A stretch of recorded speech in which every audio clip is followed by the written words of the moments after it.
Peace, everybody. May 2023, we've worked with BAT to release a run of hand-done posters, limited in quantity, all signed by BAT across the center. These posters are going to be sent to our Patreon members on a first-come basis for the month of May 2023. No two posters are alike, and they measure 12 by 20. We've also released 2 new episodes onto our Patreon, one with BAT and another with Slutto and Aneko.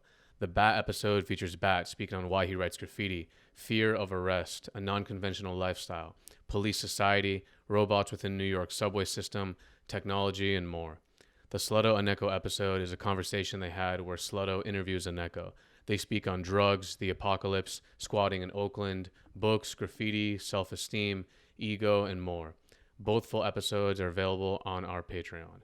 Members are shipped any monthly products we do, like upcoming issues of Living Proof magazine, silver mops, bags, zines, prints, and more. Members also gain access to our content library with video projects and interviews from Ichabod Why Me, Lex PMS, Savvy OTR, Cheek, Deceive Smart Crew, Les YKK, Mike Iraq, Dual RIS, Glare, and more. As always, immense thank you to anybody who supports the show in any way. Enjoy the episode. Peace. Blessings. Angel and Z Radio is a show brought to you by the wonderful people at Art Primo. A graffiti shop like no other that has been proudly serving the community for decades from New York to Seattle and beyond. They have everything you need, and you probably need everything they have. Mops, paint, inks, sketchbooks, stickers, bags, and much, much more. Believe me, you will not want to miss this. artprimo.com. Enjoy the episode and goodbye. Thank you so much for doing this. Yeah, for sure. Super hyped to make it happen. You've been pro for a long time, right? I believe I turned pro in 2009, January of 2009. Yeah. And you were kind of getting paid to skate since you were 18 years old, like in one way or the other.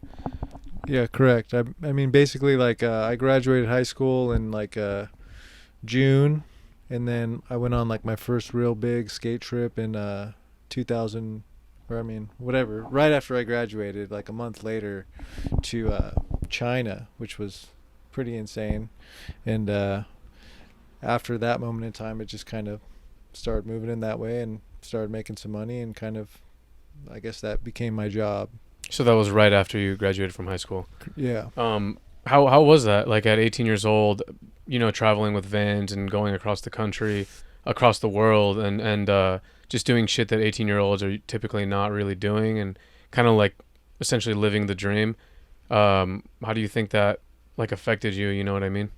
I mean, obviously, like, it was surreal, you know, for me to, you know, jump on a plane and fly to a country that I obviously knew nothing about, and then be able to go and, like, ride my skateboard at, like, you know, perfect spots, and then also get to meet, like, a bunch of older guys and other people who became my good friends and stuff.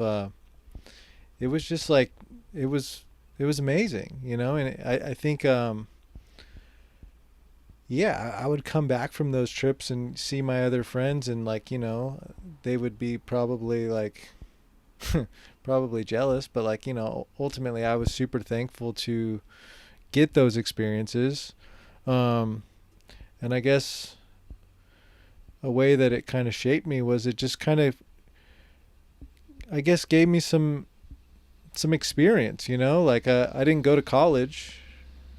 Obviously, I tried to, but I wasn't able to because I kept getting these trips coming up, and then whatever, I had to drop out. But yeah, you know, you get to learn different aspects of other cultures, and just, I don't know, you become like I don't want to say like street smart, but you know what I mean? Like, you learn things that you can't learn in a classroom about life and stuff. So yeah. I guess that was what I got out of that, you know? Yeah. I mean, I'm just thinking, like, when I was 18, if I was to have gone to China with Vans, I would just be on some party all the time shit. You know what I mean? I was doing that for sure. Yeah.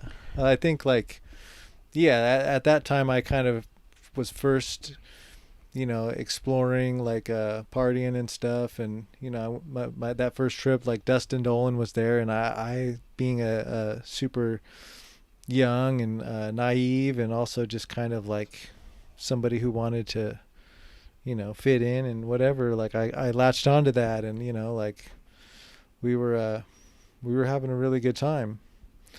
And I definitely was drinking more than I should have, because I could have done a lot more, but whatever, it was fun. Did you already know everyone on Vans, or Not like, really. how did you getting on Vans come about? Well, in 2003, I I was like in love with Vans shoes, like the half cabs and the Jeff Rowley shoe, his first one. Like I remember like skating in those, and I was like, dude, these are so good. And at the time, like a lot of the other shoes were pretty bulky, and I was trading some other shoes that I was getting from some other companies at the local skate shop for some Vans. And I was like, I wish there was a way I could try to get some shoes from them. And a friend of mine, Randy, he was friends with this guy named Thong, and Thong knew a guy by the name of Nate, who is a shoe designer at Vans. So I got my tape to, my sponsor me video. I got it to the team manager at that time, Steve Luther, and I guess he watched it and saw something that he liked, and they called me, and they started flowing me shoes. And I guess throughout that next year, I kind of just kept doing my thing. And then a year later, well, they were like, we're down to put you on the team, but you need a board sponsor. And at that time, I didn't have a board sponsor. I was getting flowed from a couple different companies. And then actually Matt Mumford was starting his board company at the time. He had left Zero, or I don't know if he rode for Mystery, I don't remember. But he started this one called Legacy, and I met him, and they put me on that team, and then I was able to get on Vans. Yeah, it's really crazy. You're saying you're saying like the sponsor me tape. I feel like that doesn't really exist anymore, and not just that, but like so many things in skating that once existed, especially during the time period where you started skating, probably don't exist anymore. And the culture is like radically changed. With everything, with social media, with also with just like mainstream acceptance and stuff like that. As somebody who's been in the skate scene for a long time, and not just in the skate scene, but also like working in it, you know what I mean? Like that's your job. How do you see these things how do you see the change in skateboarding since like the days of sponsor me tapes and all that type of stuff, and really like skater owned company? If it's not skater owned company, then it's clipped, to nowadays. What do you think about that? Yeah, I mean, obviously, like, I've seen a lot of changes, and the way things were when I first started getting going is much different than it is now. Part of me wants to be like, I don't like the new way of things. I want to keep it old school or whatever, but ultimately you gotta adapt, and survive in the current state of stuff. But yeah, I think right now skateboarding is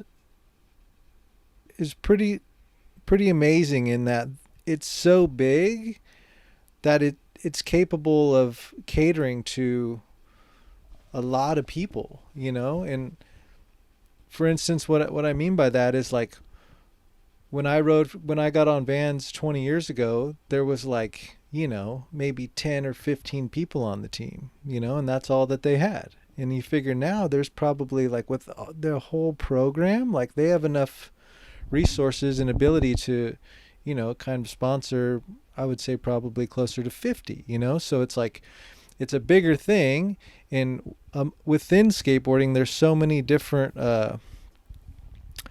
whatever you want to call it, little, not a genre, but like little like avenues that have different directions and little pockets for different things. So I think that's kind of the coolest thing right now about skating is there isn't like, you don't have to just do one thing. You know, you don't necessarily have to follow one path. There's multiple different paths you can do, and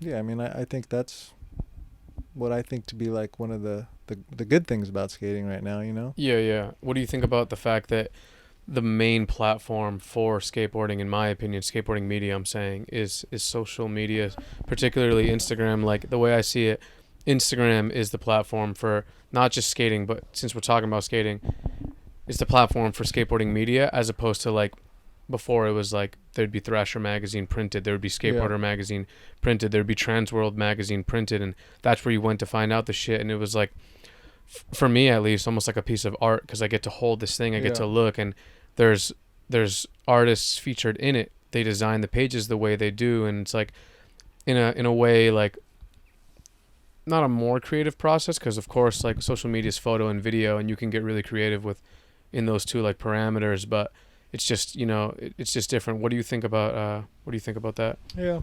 I definitely I agree with you for sure. I mean, I used to like, you know, get really excited about holding you know, a new magazine when it would come out. It would be like, oh my god, I can't wait to look through this. And obviously, you know, at times I would have photos in there. And yeah, you think back then, like I remember we would go shoot skate photos and it was on film. You wouldn't be able to see it. You'd have to wait, and then maybe like the photographer you shot the photo with would be like, it came out, it looks good, I'm going to send it up to you know, Burnett at Thrasher, or send it over to uh, whoever at the Skateboard Mag, or I mean that was later, but like at Transworld or whatever, you know, Skin or something. So like you didn't even know what the photos would look like until you saw them actually printed in the magazine, and then you were like, wow, this looks pretty cool.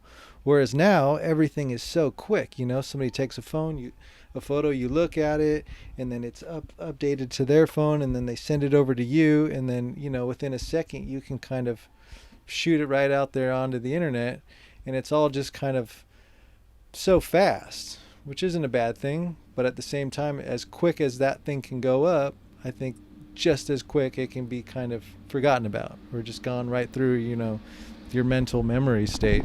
Um, so I definitely, like, you know, I think back on those days where it was much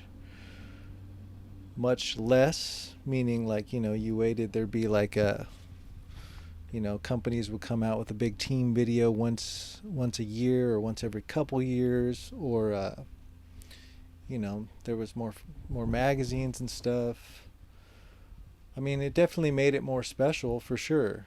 And I know for myself personally, like, there's so much skating right now, and it's all so good and amazing, but it's just like it's hard to see it all and to actually be able to take it all in. So I mean, I know for myself I struggle with that, and then you wonder like, well, if the other audience, maybe they're feeling the same way, like if you put something out, maybe it doesn't mean as much as it would if it was in a different format. But I don't know. There's just like such a desensitization to being good at skating, because you can go to your local park and everyone's like pro level, Yeah. you know, and I just think that that's comes with the territory of skateboarding as a thing growing, in terms of how many people do it, but also just in terms of the years, like a street skateboarding hasn't been around for hundreds of years. Let's say like something like boxing has been around for hundreds of years, or this, like they've almost like grown into themselves, but street skateboarding specifically, like it hasn't been, you know, and now that it, like, people are just getting better and better, and what you thought was pro level like is changing, or what you think an idea, like for me, what I think the idea of like what a pro is like doesn't necessarily have to do with skill as much as it has to do with, in my opinion, like style. And there are those skateboarders who are in that type of time. But in terms of you and how you go about filming video parts, or even just uploading skate tricks to Instagram, how does that affect the way you go about it? Yeah, I mean, I think, I don't know. Do you get hyped at all to post something on Instagram like a skate clip? Yeah, for sure. I mean, definitely, like if you put something up and you get some positive feedback from it, like obviously that makes you feel good and you're going to want to like try to do that again, definitely.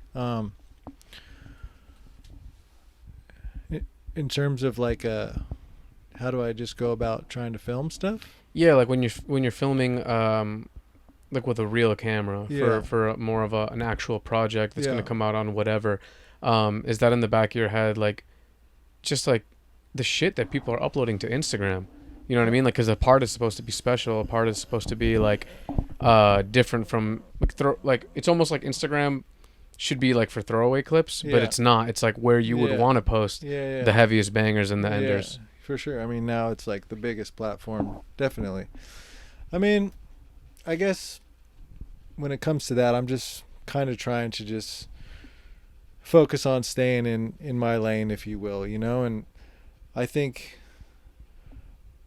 you know, I'm trying to just do the best that I can and like continue trying to you know, pursue that same feeling that I've always gotten from skating, and trying to like progress and find new spots and like go there and film something and like for me like the whole filming process is more so about that, like the trick is something, but it's more like like if I'm like I'll drive around and I'll go try to find something, and then if I find something, then I come up with an idea, and then I have to like get the filmer out, and sometimes the thing takes work or whatever, and you know more often than not the trick itself becomes a battle because I don't know, I'm not that good at skating, but like I have to like really fucking push through this whole process, and then once I hopefully am able to become victorious and achieve what I wanted to do, then I feel good about that, and then I try to build on that, and then uh, yeah, you kind of have this idea for the big project. And I mean, it's tough, dude. Like in Los Angeles right now, like there is, I would say probably, you know, 90% of like sponsored and professional skateboarders are here. And like they've been here. And after the pandemic, it seemed like the whole city just got skated on so hard and it got smashed. You know what I mean? And like nowadays, like it's like there is very little spots here. There are. You just have to go out there and try to find them. But the competition out there is other people are trying to do the exact same thing you are. So it's like you might find something, skate it, and then like 2 weeks later, like you said, you'll see fucking skater X or Y post a clip of them doing something at the spot you skated on Instagram, and you're like, fuck, I had that one in the chamber and my part's not coming out for 6 months or a year. And you got to be like, well, I don't know, you either got to scrap that thing or go try to do something else, So it can be, frustrating and kind of discouraging. But I guess you got to just kind of try to get harder and, find some cut of your shit that you don't think anybody else is going to skate. Yeah, was it any different filming for Antihero versus filming for hockey now, just in terms of like the way the videos are set up or even the process?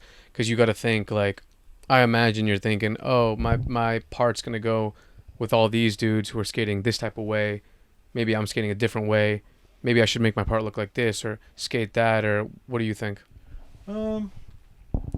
I think for me, like, I wouldn't say up until more recently I really ever like thought about that kind of stuff. I think back in the day, or with Antihero in the early days of that, I was always just skating, and it would be like I'm just filming because that's what I would do. I'd be trying to get tricks and go on trips and whatever. At some point in time, it would always be like, oh, you have all this footage, we're making this video, we're gonna put this out, and it'd be like, okay, cool, well, let's do that. And then you would just roll over into the next thing, and that would happen again, you know?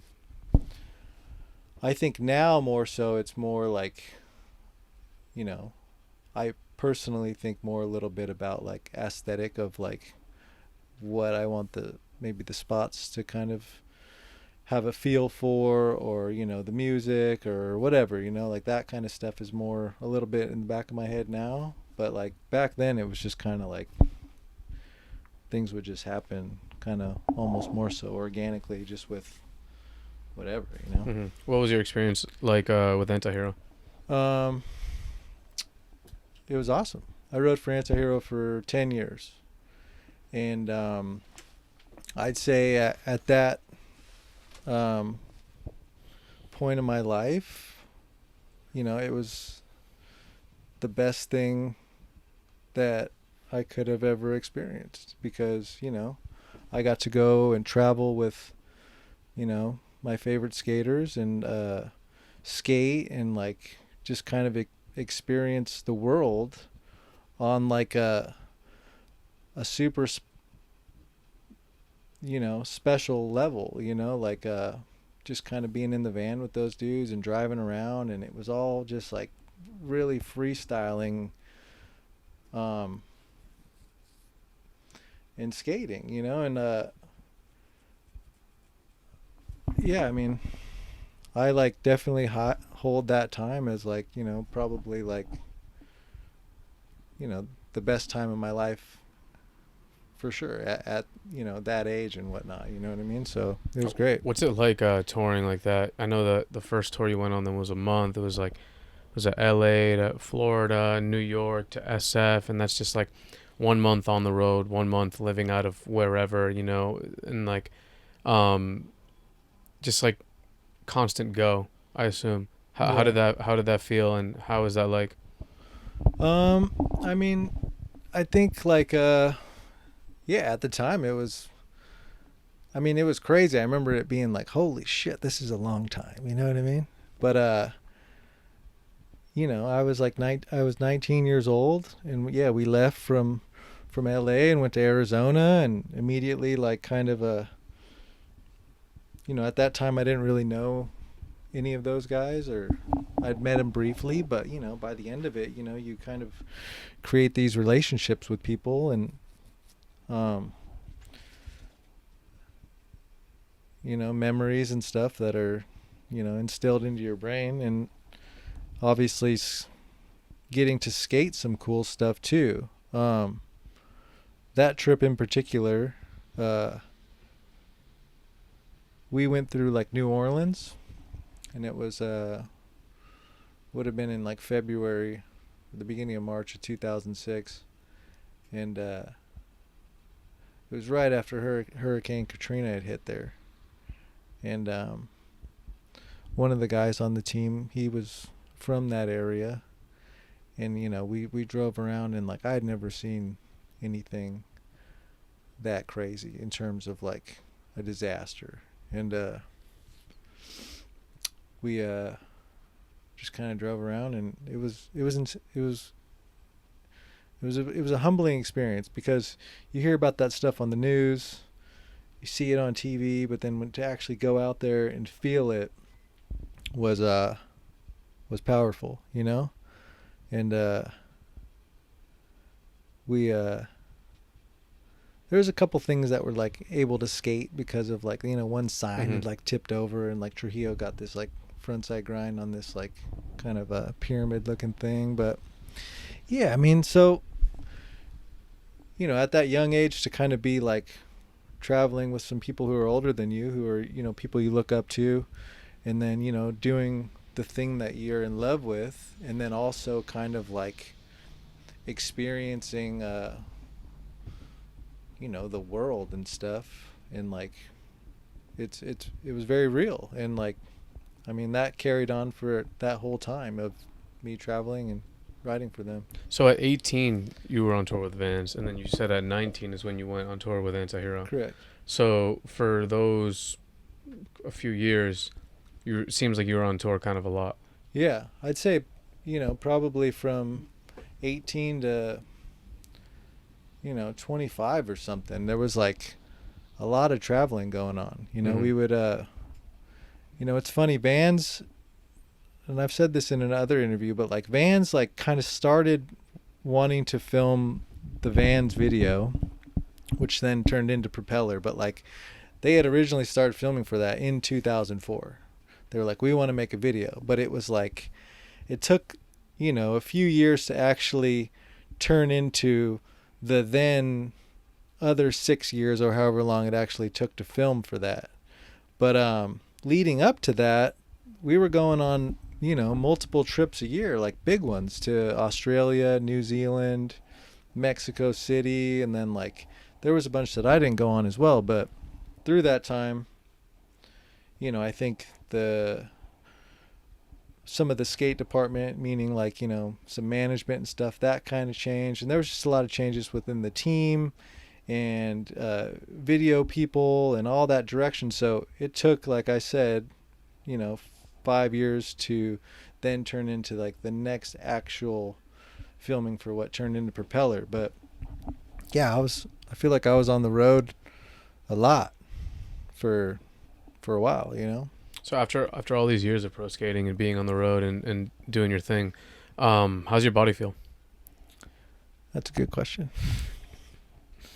I mean, I definitely have like some what I would call chronic pain issues. One of my ankles in particular is pretty shot. It's pretty worn out. It's just an arthritic joint that, you know, some days I wake up and it feels all right, and other days I wake up and it's just like, I can't skate today. You know what I mean? And that's something that over the last, I mean, probably 8 years, I would say, I've been dealing with, and it's prone to injury.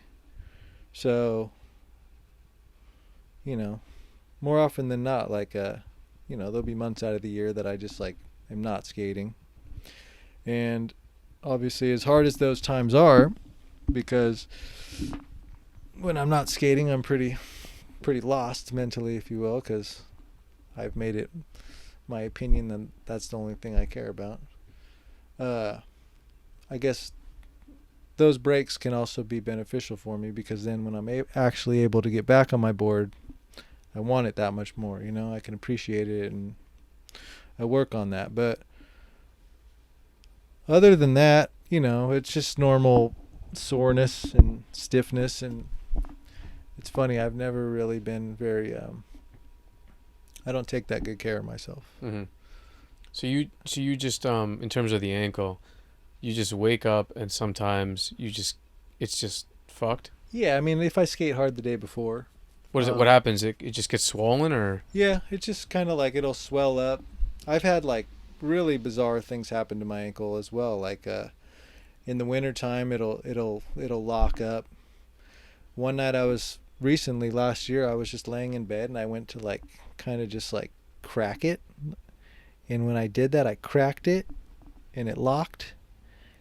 And instantly I was in like sharp, shocking pain.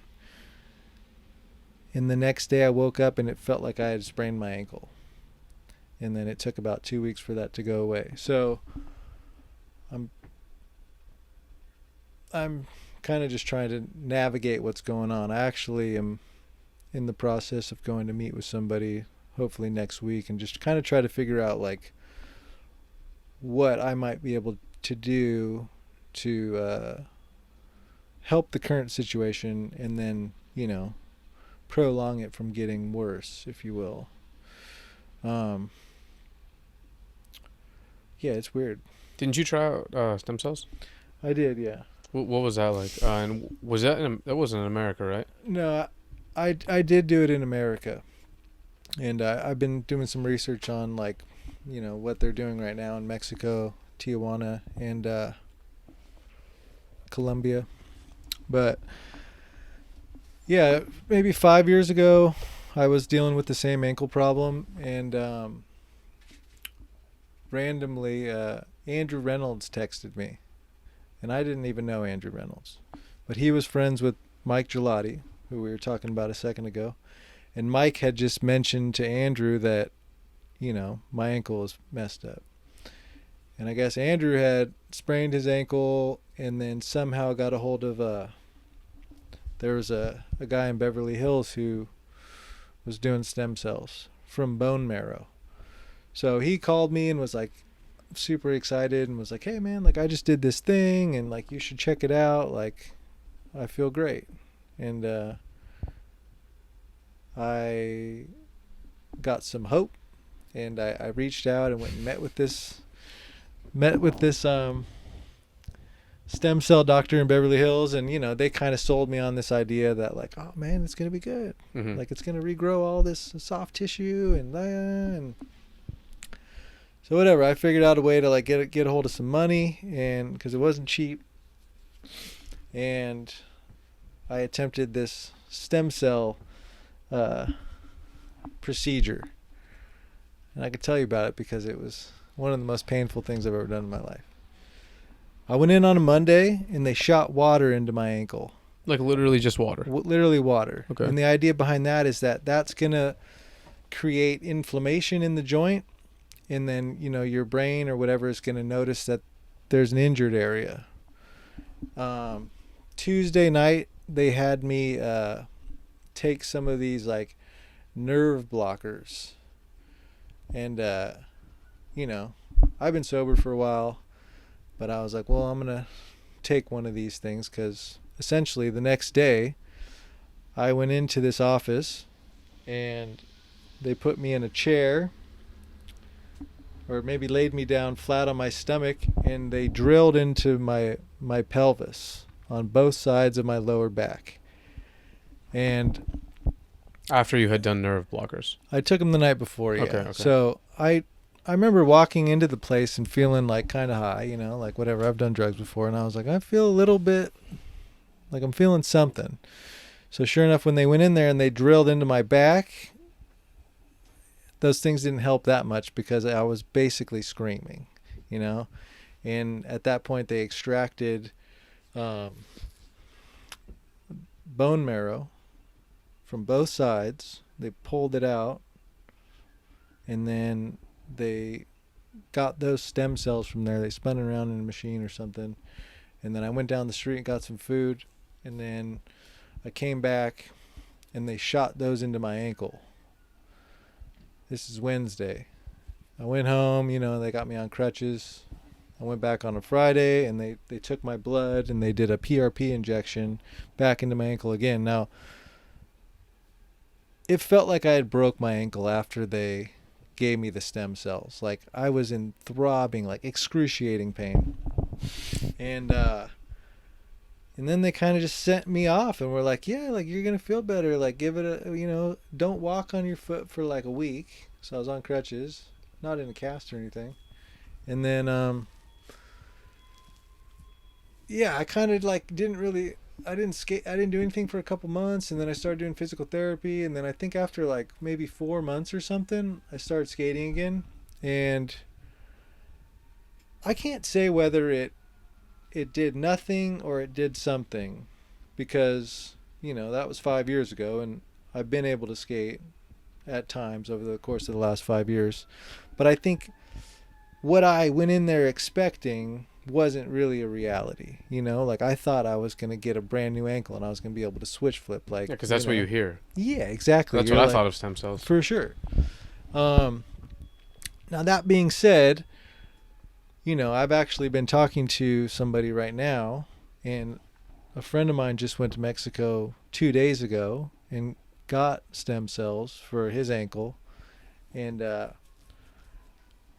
what they're doing in Mexico and Colombia, from what I've gathered, is like, what I got was like, let's say like 75,000 stem cells from myself. What you're getting in Mexico is like 100 million. So the potency and the richness of that is just like gastronomically stronger. So in theory, that stuff would be way more productive in actually regenerating what it is that you're trying to get back. So I don't know. Well, I wish you luck on doing that shit, man. I hope it doesn't, you know what I mean? Yeah. I don't really know much about stem cells, but I hear good things on just different random things, Mm. and saying that it will give you the new shoulder, Yeah. new anything. But something that is crazy is that you explaining the procedure you went through, had you not called it like a stem cell procedure, it's just like torture. Like they're drilling shit into your Yeah. pelvis and then shooting you with water. It sounds like a Yeah. science experiment. You know For what I sure. mean? Like it's like an extremely invasive like medical procedure. Yeah. Because I kind of think of just like a quick little shot and then that's it. Yeah. Does it have to come from you? No. Well, in America it does. With all of America's laws on medical stuff, that's like kind of the best thing you can get done here in America. But in South America, where these people are really pushing for the stem cells, those stem cells are coming from umbilical cords and like kind of like aborted fetuses and stuff, because from what I've come to realize is like everybody who's born, you're born with stem cells, and we have them throughout our whole life, but the older you get, the less of them you kind of produce, and the strength of them kind of weakens. So as a child, or even like pre-birth, they're just much stronger, and so that's where they're coming from in South America. Do you do anything else? Do you do anything like any injury prevention, any type of anything at all for like your body in terms of trying to maintain it with all the skating? Not really, and that's I kind of tried to touch up on that a second ago. Like I haven't over the course of all these years really done much stuff. If I get injured, I'll do the physical therapy, and at times I'll try to get on a little kick where I'll be like, I need to ride my bike or swim or something, but generally I haven't. That being said, the last couple months I've started to stretch a little bit more, because I never did before, ever. And then I'm trying now to actually focus a little bit more on doing some of that kind of stuff. So, You ever considered like ice baths or anything like that?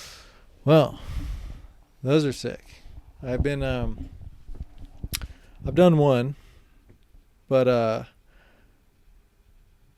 at this point in my life, I've been really trying to research a lot of stuff about just kind of trying to improve my overall well-being, and a lot of that is more so on my end mental, because I've come to realize there's a direct correlation between my mind and my body. And what I mean by that is like I find myself in pain a lot, and a lot of that is not from structural problems, it's all from my mind, and that being like whether it's like repressed emotions or just overall anxiety and stress and depression, you know what I mean? And those things can get so bad to where it kind of cripples me. But I've been researching that and trying to work on that kind of stuff, but just recently a friend of mine kind of sent me a link, or multiple stuff, some stuff just to kind of deal with stress, and then I've been doing the Wim Hof breathing. Oh yeah. And I've found that to be pretty beneficial for my daily, just kind of trying to reset myself. And then on top of that, looking into just like the exposure to cold. And so like I've been taking these cold showers every day, and a friend of mine has a sauna and like an ice bath, and I went out and performed that back and forth the other day, and I felt pretty good when I left there, and I wouldn't say that that's necessarily like just post workout or something, because I know people will just take an ice bath, but like going from the heat to the cold, and that kind of a whatever you want to call it. I dug that, and I'd like to continue trying to explore that and just really seeing about some of those healing properties and what it could do for me physically, you know? Yeah, in terms of the mental, we were talking to Casper Brooker, Mm-hmm. and he was saying how in skating, it's just like there's not as much structure in terms of like most people's lives. They have a 9 to 5 where like there's a serious structure. Mm-hmm. You got to be at this spot at this time, which means you usually got to go to sleep at a certain time. You got to wake up at a certain time, and it just creates a structure. And like the lack of structure can kind of affect your mental health, and sometimes a negative way depending on like the person. You know, everybody's affected differently, but that he got into doing like therapy for his just for his mind realistically. And I was telling him how like my good homie got into doing that as well. I've never done it, but I've just heard good things from people who have. Have you ever like considered doing something like that at all? Like just like talking to a Like a therapist or legitimate, something? yeah, like a legitimate therapist. Yeah, I mean, I've definitely had one throughout my life, and I think it's super good. I think depending on whatever it is that people are struggling with, I do believe that there's somebody out there who can kind of help you through that, because you know, a friend of mine told me this quote recently, and it kind of it struck something within me. It's like basically like self-knowledge does not set you free, meaning like even though I know certain things about myself, like I'm still going to be struggling with that, and sometimes you need to, you know, work through that, and that's kind of whatever whatever your way of trying to work through that, whether it's with a therapist or with a group or whatever, some type of something, you know, there is that help out there, I guess you could say, you know. Yeah. Do you enjoy living in LA? Yeah. Have you ever thought about, leaving or anything like that? Yeah, it's funny. I lived in LA for 10 years. Before that, I grew up in Orange County, and like I said before, I traveled for all those years, so I was all over the place. And I think,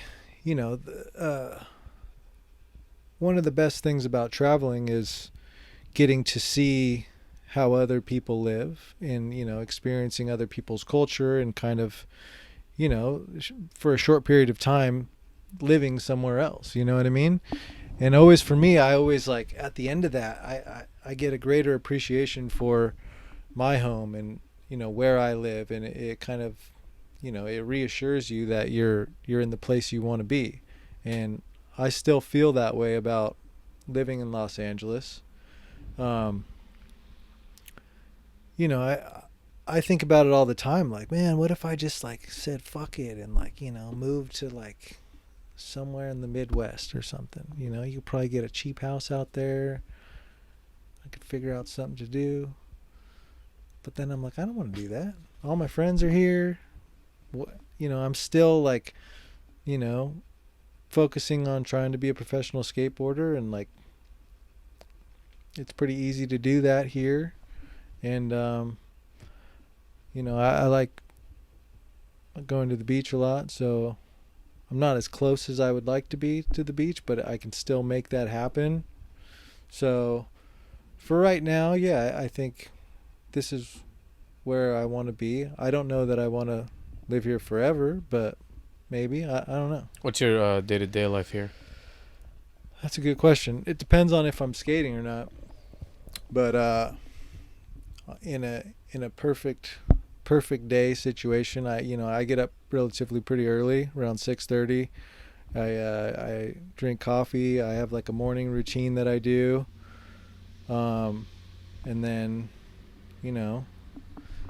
I like to try to go skating. Meet up with somebody around 10:30, and you know, if I can get a trick by, noon, and then fucking eat lunch, come home, eat lunch, and then I have the rest of the day to kind of like, do something else, whether it's another leisurely activity, or spend time with friends or my girlfriend or my dogs, and then like do something or work on something around the house, or try to find something productive with myself, and then eat dinner, and then kind of wind down in the evening time. And I don't know, I feel like an old man. I go to bed pretty early now, like 9 o'clock, 9:30. So how long ago did you stop drinking and kind of doing like more party lifestyle? It sounds like you're on your not that type of thing.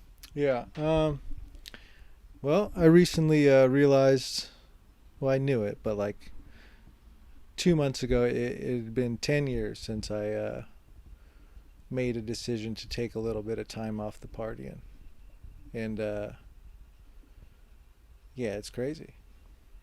I didn't think it would ever last that long. It wasn't like my original intent was to like stop like that, you know what I mean? And I don't like go to like any AA meetings or anything like that. I probably should, though, because I think there could be some positive things that I could pull from that to just help me in general. But yeah, I don't know. I kind of like, whatever. I was partying too hard, and it was kind of coming from a place, like a negative place at that time. And I I was just like, I got to take like a month off. And I did that. And then I was like, I feel pretty good. And I was like, I want to try to not drink for 3 months. And I did that. And I felt way better. And I started like, a lot of things in my life started improving. And then my big goal was to not drink for a year. And after I did that, I was scared to start drinking again. And then next thing you know, it's been 10 years. And I'm still scared. So you would say that that's what stops you from doing it, is being scared, or just how you feel, like how good you feel? I mean, there's a bunch of other things in general. Like now, like I don't even feel like I would want or need to do that, like it's been so long that it's not even like the thought of drinking or like, going out like that. It's so foreign that it's just like, that's crazy. Mm-hmm. You know what I mean? Like, so. Do you have thoughts of like what to do after skateboarding? Like once you're no longer like an active pro or something like that, where do you go from there? Since you've been, pros or making money off of skating since you were 18 years old, you know what I mean? It would be like a life shift. And I know you've like kind of played with the idea of retiring from pro skateboarding before. So what's up with that? Yeah, that's a pretty challenging question, because I honestly don't have the answer. And I told you earlier that I suffer from anxiety, and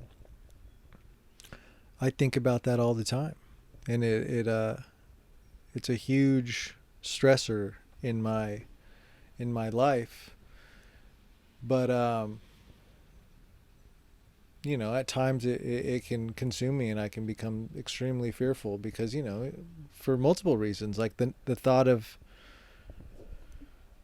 not being able to skate and is scary. And I'm not saying like at some day you're just like, oh, I can't skate anymore. But like I think for myself and other skaters and stuff, it's more about like,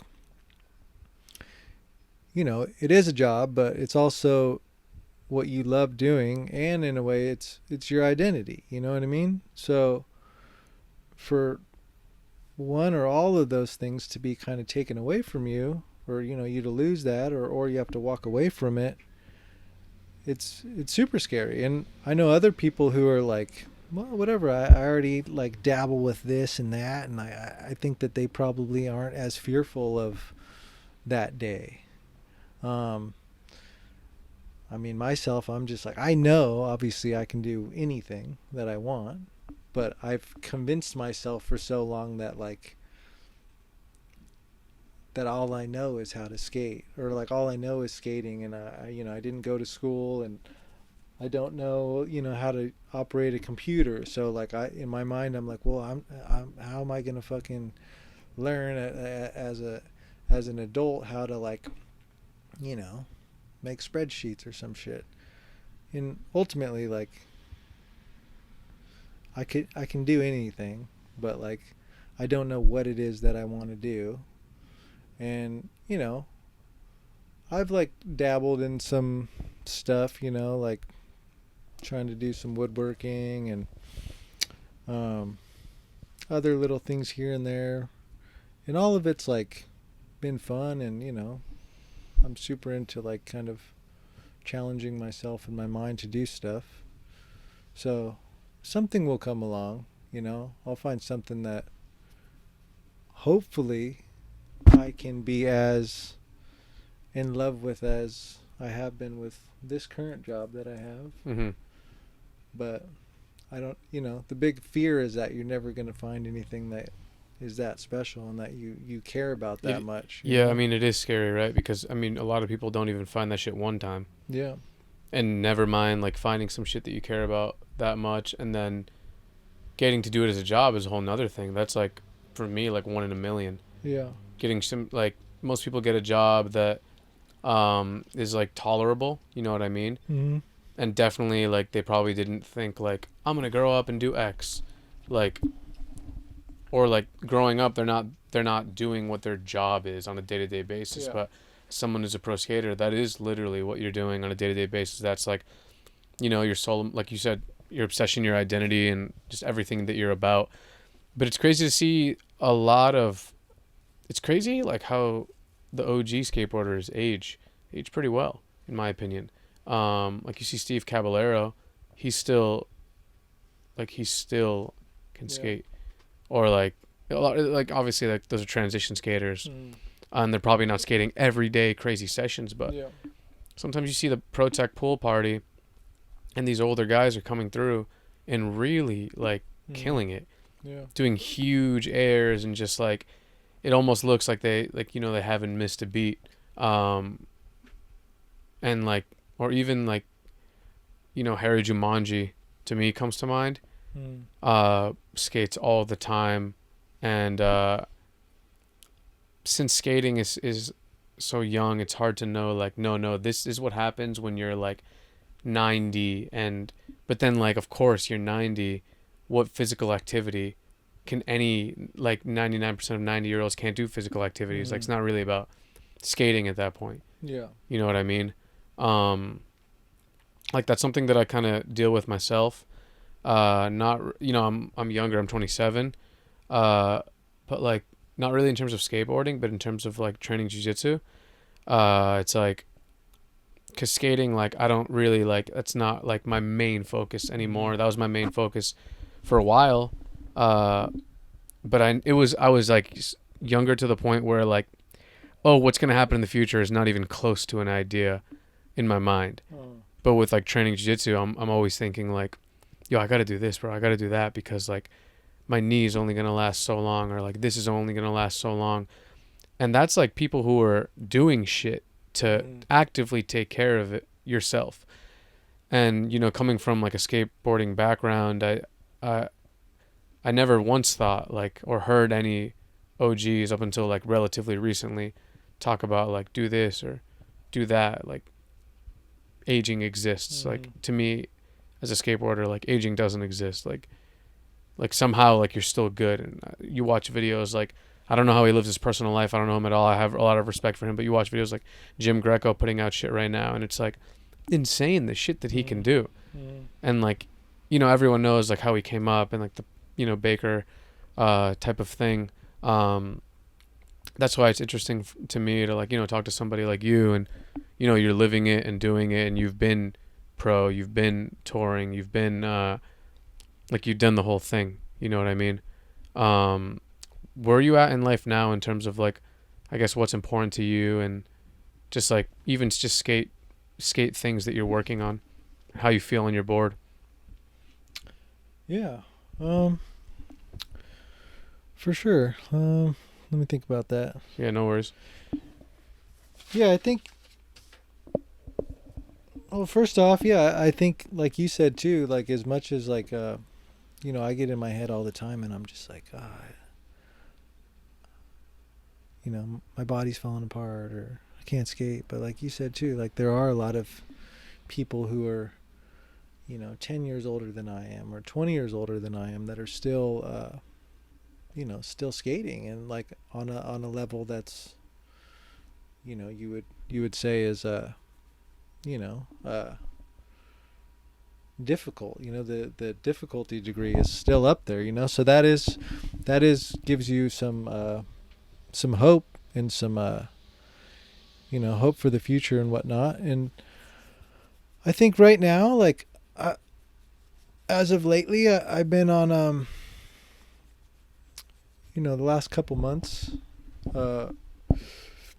over at FA and hockey, we've been starting to film for a new video. They want to make a full length video, and the idea was to just kind of let everybody on the team film for like a year, and see whoever comes through with whatever they do, and then they're gonna put it out. And I got pretty psyched and was just like, fuck it, I'm gonna try to see what I can do. And there's like there's some tricks that I want to do. A couple in particular, the stuff that I've been, kind of trying or wanting to find a spot for over a decade and whatnot. And yeah, I'm kind of focusing on that. And I figure, as much as I want to like think about the distant future, I kind of was just like, well, let's try to just push through this year and see what I can do, and on a personal thing, just trying to set some goals, and or like, just trying to challenge myself to push myself harder on my skateboard. And with that being said, trying to take care of myself a little bit better and just focus on the task at hand. So that's kind of where I've been the last couple, since like December of 2022. I kind of tweaked my ankle, or not tweaked it, but I got a hot pocket like 3 weeks ago. So I've kind of got set back a little bit, which is unfortunate, and I was kind of unhappy about it, and, living in a frustrated and scared place. But then I had to remind myself that like that same thing, I've done that every year for the last 8 years, and it's taken a little bit of time, but I've always been able to get back on my board. So trying to hold on to that thought. And then, yeah, once I'm feeling better, just kind of start plugging away at trying to, work on this next project. So, I mean, that's short term what I'm thinking about. So, yeah. Cool, man. Thank you for coming on the show. Super big honor, and I'm hyped to have done this. Cool, man. Thank you for having me. Yeah, for sure. Peace.